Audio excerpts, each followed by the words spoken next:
name is Nguyen-Vu. I run Lee's Sandwiches and Cafe here in Charlotte, North Carolina.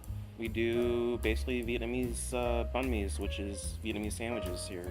It started with my parents. They came into Vietnam. My dad's 75, my mom's 79, basically refugees. We moved to Charlotte and there wasn't a big Vietnamese community. Mom noticed that there wasn't enough Vietnamese food, so she thought about doing banh mi just for extra income. That's basically how it kind of started. Selling sandwiches out of the car to the markets. When I was younger, basically wrapping the sandwiches, going to the store with mom, and there wasn't a lot of ingredients, Vietnamese ingredients. So I remember using American hams, American pates, and stuff like that. Then it kind of developed on once the community started coming in, when we switched to Vietnamese hams. We started late 90s is when we really got into it. Had our first shop off of Central Avenue. It's way too young, but I was in the shop still, cutting carrots, daikons, child labor.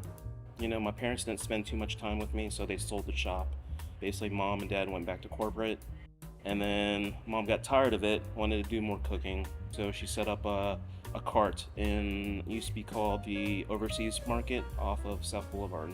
And that's how it got started with the Asian Corner Mall location. So we were there for 20 years. Yeah. So what's the secret to making a good banh mi? I think it's just dedication. My parents worked really hard on the business. For me, having an Asian background, it just feels like, you're letting your parents down. You're not doing it correctly, so, you're trying to give it your best. I think that's the secret. Hard work, dedication. I think our main struggle was having the Vietnamese community, finding local ingredients and stuff like that. Not local ingredients, but ingredients that were typically in Vietnam. So we had to adapt and adjust certain foods and dishes and stuff like that.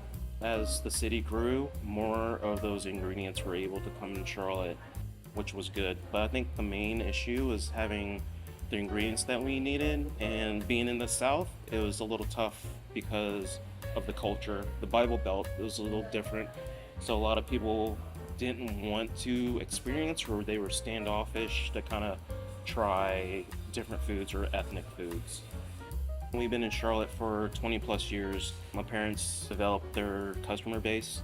So when we were in the Asian Corner Mall, it was a community. So the local market would bring in customers. The customers would come to us to kind of get their sandwiches for the week. The other businesses, restaurants, so we get more customers from them, and the nail shops and nail supply shops.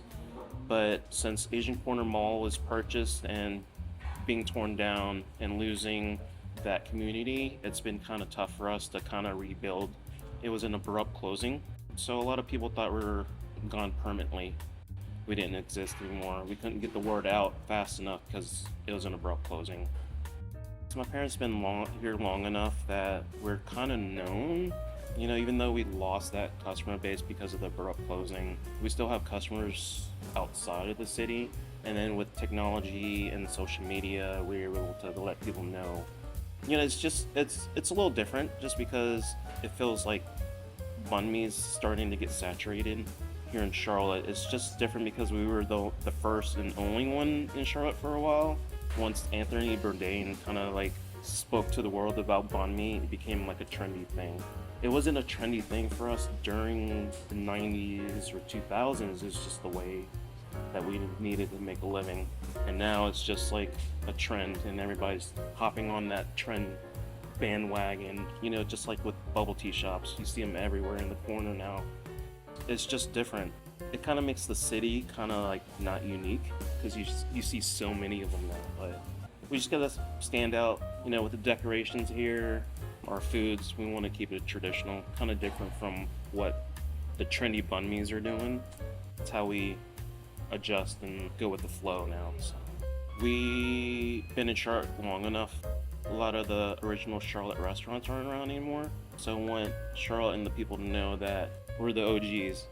If you want to get a taste of Vietnam, come to our spot, decorations, kind of get a taste of that. Come visit and try different foods, So, yeah. Just want to do a little wave. Bye bye.